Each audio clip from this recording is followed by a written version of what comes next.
A useful trick that a lot of people ask me about is, how can I teach my dog to let me know when they need to go to the bathroom? Along with being a cute trick, it's also useful when you teach your dog to ring a bell to let you know something like that. There's two parts to this trick. The first part is teaching your dog how to ring the bell, and the second part is teaching them to understand that when the bell rings, it's going to mean that they get to go out. You're responsible for both parts, but your dog does the actual first part, and that's the clicker training. Think of that as if what we want to do is teach our dog to target the bell. It's similar to hand targeting, but we're going to have an object in mind. So what we're going to do is start by taking our treat and putting it down next to the bell. And when our dog goes to get it, we're going to click and reward. After that, we're going to wait till our dog goes back towards the bell to touch it, possibly with their nose or possibly with their paw, and we're going to click and reward any interest in the bell the dog shows us. As time moves on and you do this exercise, you're going to use shaping to teach the dog to go from this part of the bell or around the bell to only touching it on the top.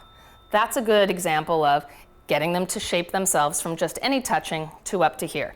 The way I'm going to do that is just to be clicking for anything near the bell to start with, and then working towards only clicking when they come closer to the top, either with their nose or their paw. It doesn't really matter.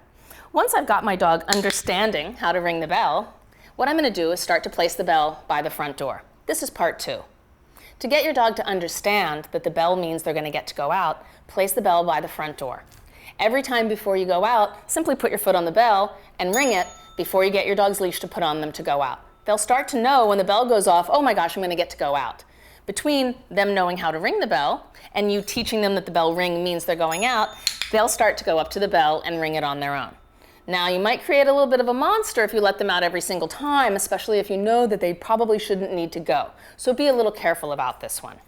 The last part of this that you might do if they're still a little resistant or you don't see them doing it on their own is to go up to the bell with them right before you're going to take them out and point to it and tell them to hit it or ring it, and they'll ring it, click treat, and take them out.